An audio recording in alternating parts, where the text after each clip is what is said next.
Dear sister, you're not crazy. You're not crazy at all. You are calling love what it's not. In fact, you're calling love what you've only experienced as survival. Listen, sis, real love doesn't hurt like that, doesn't feel like that. Let's talk about it. Hit that like button, hit that subscribe button. Become part of the Dear Sister podcast where brother is trying to drop his love and wisdom to you on a weekly basis. You know what I'm learning? I'm learning that from my counseling, from my time, I got a sister, I'm raising daughters, and I've talked to a lot of women, and counseled a lot of women.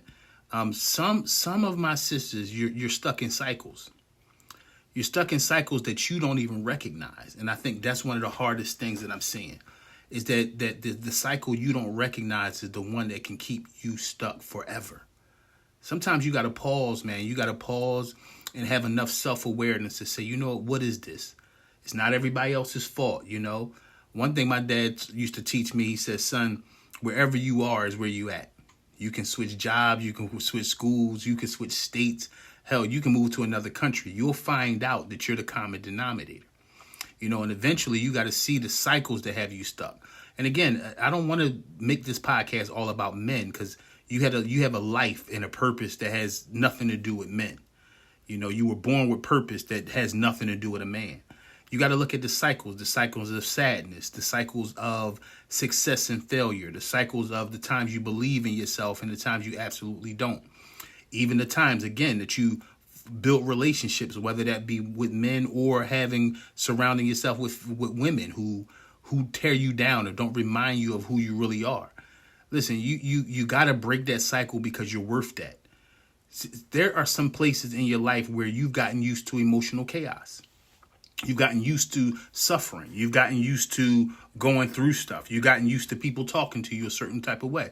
I was at the track yesterday walking a little bit, and I saw a sister, and she was walking. I didn't know her at all, but she was on the phone talking to somebody. And just as I'm passing her, she says, I'm just out here, trying to do something. My fat A ain't going to lose no weight. And I stopped. I stopped walking. I was walking by, and I stopped. I said, sis, don't talk to yourself like that. And I just kept strolling. Whoever she was on the phone with, I don't know what they said, but she was like, yeah, you know what, he right, though. Whether it's true that I'm big or not, I shouldn't talk to myself that way. You know what I mean? I think a lot of the stuff we call ourselves is because people have constantly called us that, and then we buy into what that is. A lot of you ladies buy into what somebody called you. You buy into what your ex said about you. You buy into the things they said. What makes these things true? Are they true? And were they true at one time and not now? See, you got to let yourself off the hook in that way to say, you know what, I'm not what they said. And even if I was at a certain time in my life, I got the power and I have the right to change. Don't get so used to emotional chaos in your life that you create it. There's a lot of sisters, you create the chaos because you're not used to the peace. And then you'll say, well, look, no, they bringing the chaos. No, it says sometimes you got to stop yourself and say, yo, that's me. That's me that's not used to quiet. You might have grew up in that chaos. I'm not saying you love the chaos. I'm saying you're used to the chaos. You might have grew up seeing that chaos. You might have grew up seeing your mom or your aunts act up. You might have grew up seeing your mom have to defend herself, and here you are defending yourself in a relationship you don't even have to. See, so that chaotic moment in your life, you got to pause and say, wait a minute, am I creating that? Did someone create that for me? The truth is this, you can't heal, sis, what you keep entertaining. You can't heal what you keep entertaining. And at times in your life, peace becomes unfamiliar. You can get so used to a cycle of chaos that peace becomes unfamiliar. It's like, oh, this is too good to be true. Or a lot of you sisters, I find you always waiting for the next shoe to drop. Even if life is good, things are going well in your life, you always sitting there waiting for the next bad thing to happen. No, you're the next good thing that's going to happen. I really want you to get that today. You're the next thing good that's going to happen. It's not about everybody else. What version of you do you want? Not the version that makes other people feel comfortable or makes other people feel happy about themselves. What about the version of you that you want? And also another question you got to ask is what's this version of me that keeps on believing that pain is proof that I'm alive? Or pain is proof that someone cares. Pain is not proof. Pain is not proof. Pain, let me stop. Pain is proof, not of love. Pain is proof that something is wrong. That's really where you want to go. Pain is proof that something's wrong. Everything don't have to be dramatic. Everything don't have to be deep. Everything don't have to be something that got your mind flowing all the time and you going through stuff all the time. No, you got to get unused to that. And you know how you do? You get away from people that's always creating that for you and always supporting you creating it for yourself. This is the truth, man. A lot of you sisters believe that if it doesn't hurt, it's not real. And I know some of y'all saying, no, I don't believe that. Check your life. Check your life. And in times where you're looking for what you're used to and you're so used to the unfamiliar that you start fluffing off what's good for you. See, I want to help you shift today. I want to help you shift your ideas. I want to help you shift how you look at things. I want to help you shift how you look at patterns and how you recognize the patterns in your life. Are you recognizing them? I also want to help you become more aware of the steps you need to take, because awareness is always the first step that anybody got to take to get where they got to go. Awareness, self-awareness. A lot of you sisters out there, look, you are used to what other people are doing and used to what people are saying.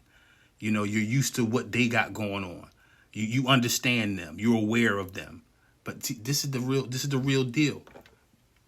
You got to become aware of yourself. My phone is tripping. You got to become more aware of yourself. Sorry, y'all. I ain't even adding this out, y'all. I'm just going to keep it going. But you got to become more aware of yourself. Forgive me, y'all. I'm just going to keep it on it. You got to become more aware of yourself. Look, this is how you recognize your patterns. I think this will help you today. Recognize that sometimes you're attracted to what you're trying to heal. I'll say that again. Many times you're attracted to what you're trying to heal in your life.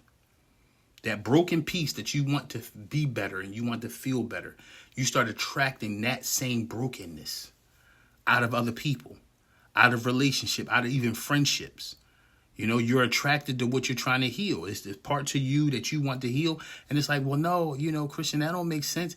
Because I want to attract what's going to heal me. You want to. But until you become self-aware, you start realizing I keep on grabbing hold of stuff that's just like me. This is where you realize it's not everybody else's fault. This is when you realize, look, there's a better me that needs to get a hold of me. So I stop attracting myself to the parts of me that's broken. And the goal is you got to stop looking for other people to heal you. You got to stop looking for that next relationship to heal you, or that next best friend, or that next whatever to heal you. No, that next move, that next vacation. No, you can go somewhere, spend $1 million and come back broken because that piece that you got laying on that beach or in that sand, you didn't use it to get self-aware enough to start really finding the parts of you that need to get itself together. You'd be surprised how many of you sisters feel drawn to brokenness. Because what happens is that you're drawn to brokenness because it mirrors your own brokenness. It's like, oh, we so connected. You know how many trauma bonds that you connect? That's really what's connecting you to people. And that's not a real connection. A trauma bond ain't real. Just because you can understand their pain, they can understand yours. Yeah, pain. And when you connect on pain, then you'll build on pain. And pain is rubbish. Pain don't have the strength to keep you together at all. Right? So what you do is you start comparing familiar pain to compatibility. Oh, we understand each other. No, y'all gonna crush each other. Again, whether that's a man, a woman, even family member, right? That's why at some point you got to keep choosing what feels better, not what feels normal. Better, not what feels normal. And then you get to the point once you start looking at what's better and not normal, then you really get to another place where you start seeking out what's healthy. And that's a whole nother podcast, right? That's a whole nother seeking what's healthy, but you got to get healthy to recognize healthy. I talk to the brothers on the Dear Brother podcast the same way in some situations, is that you will keep on choosing yourself. You'll keep on choosing that hole in you. And you'll find the hole in somebody else and feel like you get along. No, you don't get along. That hole, y'all gonna make it bigger in each other. See, and this is why a lot of you sisters start giving people second chances that don't deserve it, right? You start giving people second chances that absolutely don't deserve them second chances. They don't, right? Or this is the worst, and this is a good quote you can hold on to. You start giving second chances to people that didn't deserve the first one. They didn't deserve the first one. How'd they get a second? And sometime a third, right? How'd you give them a second chance? Or even in some situations in bad relationships, you gave that bad chance you took on that person. Now you got a child with them. Now you look up and you spend 10, 15 years of your life trying to survive somebody that didn't deserve the first day of your time. Listen, I know you can look back over your life right now, sis, and say, you know what? I wouldn't have gave that person 10 minutes of my time. I wish I never gave that person my phone number. The question is not how bad they are. The question is, why was that door so wide open? See, a lot of times the conversation is who I can cut off. I'm going to cut them off. That's not maturity. You know what maturity is? When you look at yourself and how did they get on? How did I let them on? That's the deeper question, because that question is about you. And men or women, we don't like to do the accountability thing. We don't like to look and say, you know what, that was all me. But that's what you got to do. This is the same thing I share with my daughters. Same thing I share with my sister. You can't keep on looking around saying what's wrong with everybody else. No, that's not the strength of a woman. The strength of the woman is say, why did I let that in? What hole in me? What door in me is open to that? Right? And the reason why a lot of times in these second chance situations is because you're trying to prove that you're worthy. You know, you're trying to prove that you're worthy to somebody who isn't even trying to keep you. You're trying to prove that you're worthy to a family member who never even respected you or loved you. You're trying to prove to some person, trying to prove to some friend you there for them. You don't have nothing else to prove. You don't have nothing else to prove. But again, why do we want to prove that we're worthy? Because we live like we don't think we are. I know some of y'all like, look, he's saying we like he a girl. No, listen, I'm in your world right now, sis. I'm talking to you. Feel me. Listen, sis. Love doesn't have to be earned through suffering. It doesn't. It doesn't have to be earned through suffering. It's like it's a flow. It's a flow. You know what it is? It should flow like clarity. It should flow like clarity and not confusion. That's what it is. Don't keep on tying it to suffering. And listen, don't take what I'm saying out of context. When you build in a relationship with anybody, you're going to go through things. Going through things and suffering are two different things. And you got to know the difference. You can't keep on saying, oh, we just going through some things. No, sis, you suffering, baby girl. You suffering. That's not going through things. You suffering, right? So the question is, how does the unhealed woman keep entertaining the wrong things? Key word, she's unhealed. Unhealed. The unhealed woman always going to keep on entertaining the wrong things. Why? Because that's what she feels like she deserves. And even if you get with something healthy, you're going to go back and wait for that shoe to drop. What's wrong? Something wrong. This is too good. Why? If you feel like something's too good for you, that means you don't feel good enough. And that's what we got to battle against today, right? You can't keep on making the same mistakes and calling it, look, I'm just passionate or this. Oh, sis, you're not protecting yourself. You're not protecting yourself. You following your whims. Can't follow your whims, sis, right? Because you can't live a life where the highs are so high and the lows destroy your peace. And no, you deserve more than a roller coaster living. It's bigger than that, right? Consistency is where you want to go, right? Consistency is where you want to go. And it's this, right? It's not, oh, I'm just, no, you don't deserve that. Because how long can your mental take that? How long can your mental and your emotional space take the up and down? How long? How long will you be able to handle that inwardly until you break down? Okay, you can't take no more, right? You can't keep on letting inconsistency feel like, oh, well, let me look in this inconsistency, see what I can do. You can't do nothing but get dizzy on that roller coaster you on. Right? You can't keep on letting inconsistency and you calling it a mystery. I'm trying to figure it out. How long are you gonna sit there and try to figure it out till you realize it ain't figure outable? It's not figure outable, sis. It's just not. Right? Or this just a complicated situation, or my friendship here is complicated, or this family situation is complicated, or this dude I'm dating, he's complicated. When the truth is they're inconsistent, right? They're unavailable. And guess what? You have to accept that it's not your assignment to fix.